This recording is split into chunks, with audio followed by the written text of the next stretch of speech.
कांग्रेस नेता राहुल गांधी और केसी वेणुगोपाल ने बहुजन समाज पार्टी के सांसद कुंवर दानिश अली से मुलाकात की, जिन पर कल शाम चंद्रयान 3 की सफलता पर लोकसभा में चर्चा के दौरान भाजपा सांसद रमेश बिधूड़ी ने इस्लामोफोबिक जैसे अपशब्द कहे थे।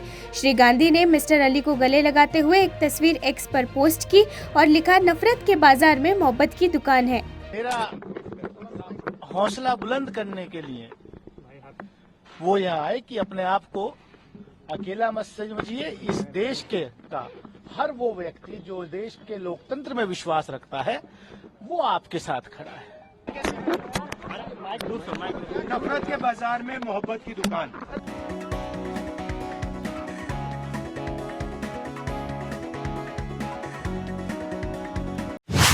अभिनेता और मक्कल निधि मध्यम प्रमुख कमल हसन ने कोयम्बटूर के जेनी रेजिडेंसी होटल में अपने पार्टी कार्यकर्ताओं से मुलाकात की।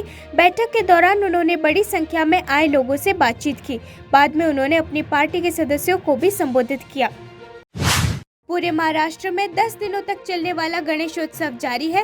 इस बीच आज रिलायंस इंडस्ट्रीज लिमिटेड के चेयरमैन मुकेश अंबानी अपनी पूरी फैमिली के साथ मुंबई के फेमस लाल बाग के राजा के दर्शन के लिए पहुंचे। तकरीबन 15 मिनट तक पूजा की। मुकेश अंबानी के साथ उनकी पत्नी नीता अंबानी, उनके बेटे अनंत अंबानी और उनकी होने वाली वाइफ राधिका मर्चेंट और ईशा अंबानी भी वहां मौजूद थे। सभी ने एक साथ मिलकर लाल बाग के राजा की आरती की। पूरा परिवार तकरीबन 15 मिनट तक लाल बाग के राजा के दरबार में मौजूद थे।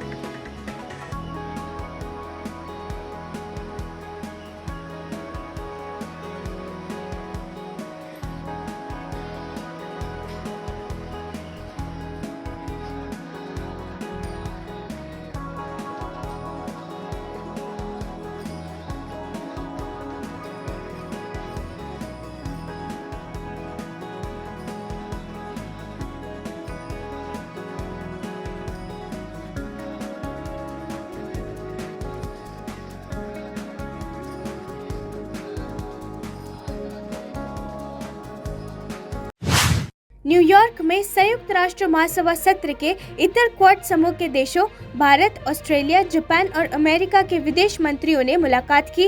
बैठक में विदेश मंत्री एस जयशंकर, अमेरिका के विदेश मंत्री एंटोनी ब्लिंकन, ऑस्ट्रेलिया के विदेश मंत्री पेनी वोंग और जापान के विदेश मंत्री योको कामिकावा ने भाग लिया। विदेश मंत्री डॉक्टर एस जयशंकर ने न्यूयॉर्क में संयुक्त राष्ट्र महासभा सत्र के दौरान ऑस्ट्रेलिया के विदेश मंत्री पेनी वोंग से मुलाकात की। जयशंकर ने ट्वीट किया, UNGA 78 में ऑस्ट्रेलिया के विदेश मंत्री पेनी वोंग से मिलकर खुश हूँ। हमारी विशेष रणनीतिक और वैश्विक साझेदारी पर विचारों का आदान प्रदान रहा। हमारे क्षेत्रीय, बहुपक्षीय और वैश्विक सहयोग और उन्हें आगे ले जाने पर भी चर्चा की गई।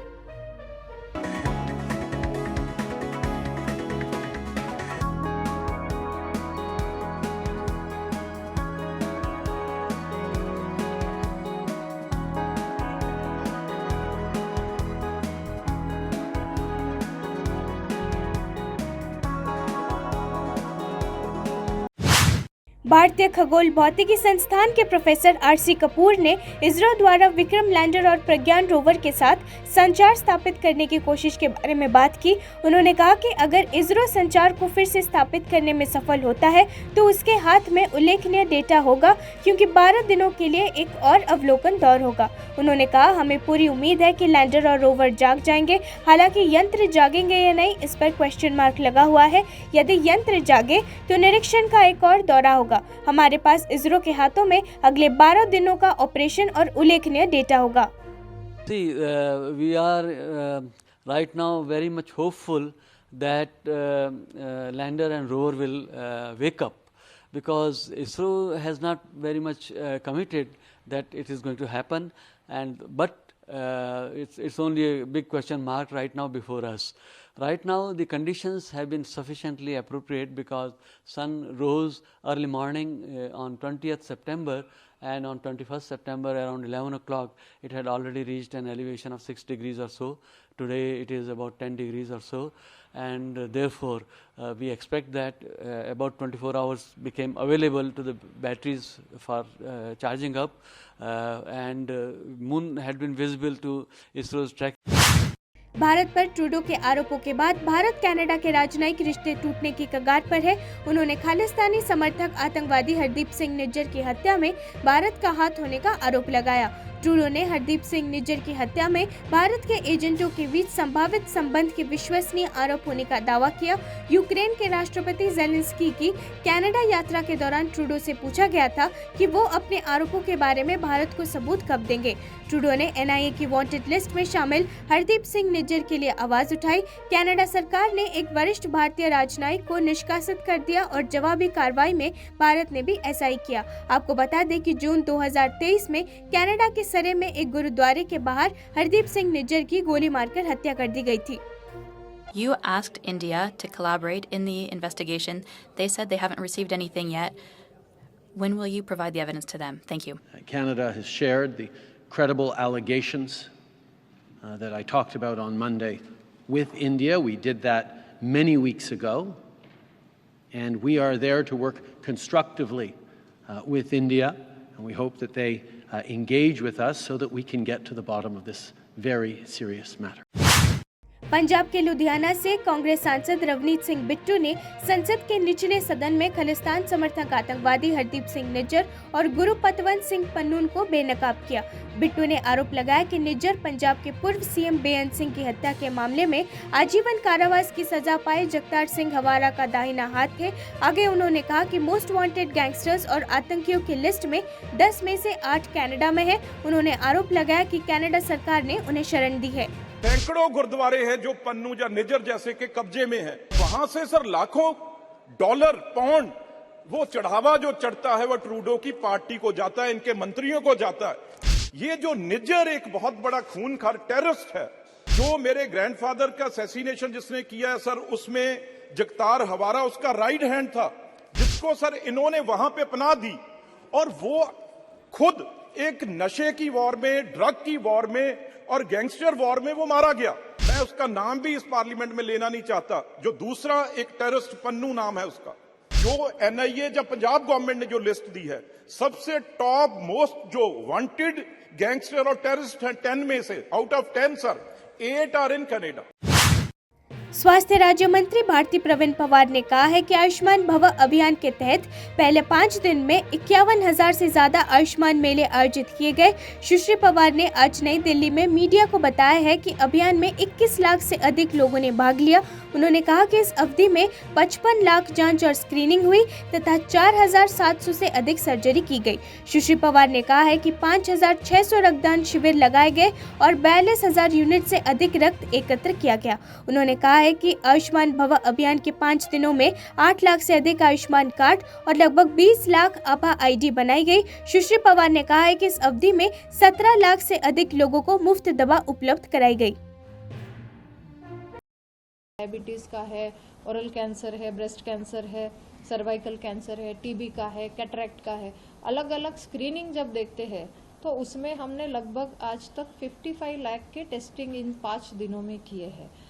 पेशेंट ने जो ट्रीटमेंट लिया है या फिर डायग्नोस्टिक का उपयोग किया है, तो डायग्नोस्टिक लगभग 14 लाख से ज़्यादा पेशेंट ने लिया है, और ट्रीटमेंट जो फ्री हम ड्रग प्रोवाइड करते हैं डिस्ट्रिक्ट हॉस्पिटल हो या सीएचसी पीएचसी लेवल तक हो, उसमें 17 लाख पेशेंट्स ने वो ट्रीटमेंट ली है।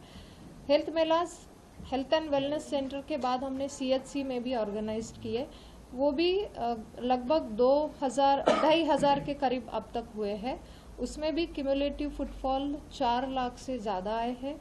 उसमें स्पेशलिस्ट की भी ओपीडी चली, जैसे हमने कहा कि मेडिकल कॉलेज के एक्सपर्टीज़ हो या बड़े अस्पतालों के टर्शरी केयर के डॉक्टर्स है वहाँ पे जाएंगे, तो वो स्पेशलिस्ट की भी ओपीडी चली। वो लगभग 1,37,000 से ज़्यादा स्पेशलिस्ट ने उसमें ट्रीटमेंट दिया।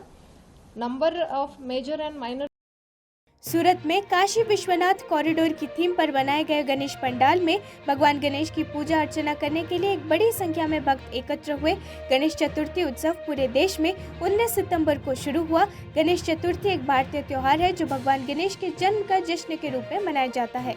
यहाँ की थीम हमें बहुत अच्छी लगी। यहाँ की डेकोरेशन जिस हिसाब से रखी है, यहाँ पे ये जो जल है वो गंगा जल है, इतनी दूर कोई नहीं जा सकता है, तो यहीं पे ही पवित्र हो जाएगा।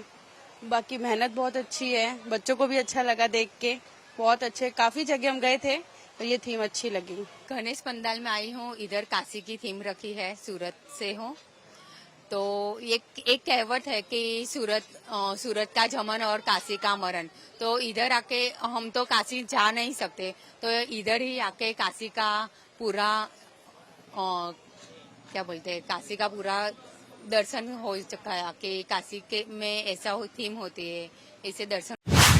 हिमाचल प्रदेश के पूर्व मुख्यमंत्री और भाजपा नेता जयराम ठाकुर ने मीडिया से बात करते हुए राज्य में कोविड योद्धाओं के बीच नौकरी की असुरक्षा का मुद्दा उठाया। उन्होंने कहा, आज हम एक बेहद अहम मुद्दे पर चर्चा चाहते हैं। आउटसोर्स ड्यूटी में लगे हजारों कर्मचारी बर्खास्त हो रहे हैं। हमने इस मुद्दे पर चर्चा की मांग की है। हमने विरोध में बैठे कोविड योद्धाओं का मुद्दा भी उठाया क्योंकि उन्हें 6 महीनों से वेतन नहीं दिया गया है।